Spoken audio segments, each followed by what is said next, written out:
ভাষণ দিল আমাদের তরফ থেকে হাজি হাফিজউদ্দিন সৈয়দপুরে তিনি উঠে বললেন, আইসি সাহেব, আপনার আইনকে আমরা যথেষ্ট মানি, সরকার আমরা যদি করবো না, সরকারকে আমরা মানি, আমরা আপনার আইন মেনে নিলাম, আমরা গরু কুরবানি করবো না, আপনাকে কথা দিলাম। আল্লাহ নবী বলেছেন, দেখেন সাহাবারা পরাজয় এক দেশ থেকে আরেক দেশ হেরাজ করার জন্য দল করে, জামাত করে, কমান্ডার তৈরি করে, সেনা তৈরি করে, সেনাপতি তৈরি করে পাঠিয়েছেন, তোমরা চলে যাও ইয়ামানে, তুমি চলে যাও অমুক জায়গায়, তুমি চলে যাও অমুক জায়গায় হেরাজ করতে।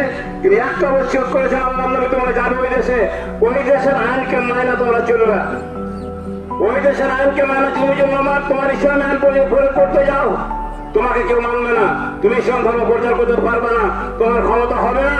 কাজে কাজে তোমার সরকার আইনকে মান্য দিয়ে, ওইখানকার সরকারকে মান্য দিয়ে চলবে। নবী আমাদের বলেছেন, আমাদেরও কথা যে আমরাও জানো কুরবানি গোহত্যা আল্লাহ না সরকার নিষেধ করেছে, আমরা নতশিরে তাদের কথা মেনে নেবো, আমরা কেউ গরু কোরবানি করবো না, অনুমোদন করবেন না। আর দ্বিতীয় নম্বর কথা, যারা কোরবানি করবেন ভিডিও করবেন না, ক্যামেরা করবেন না, ফেসবুকে ছাড়বেন না।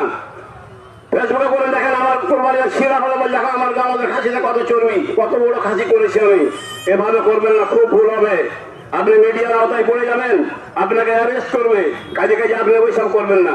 কোরবানি যেখানে করবেন চুপে চাপে, খাসি হোক, যেখানে হোক, দুম্বা হোক, উঁট হোক, যা হোক, আপনি চুপে চাপে গুপ্ত জায়গায় করবেন।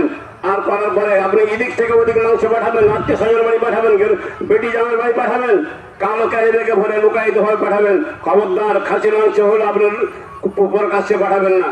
আপনারা খুব সতর্ক, আমাদের প্রতি ছুরি দাঁড়িয়ে আসে, কখন যে ছুরি পড়ে যাওয়ার মাথায় আমরা বুঝতে পারবো না। মুসলমানরা আপনারা সাজা হয়ে যান, সরকারকে মান্য দিতে হবে, সরকারকে আইন মেনে আমাদের চলতে হবে। কাজে কাজে আমার কথা, কুরবানি করবেন খুব সতর্ক হয়ে। যে আয়াতটি কালামাইদের পাঠ করেছি, রাব্বে হাবলি মিনাস সালিহিন।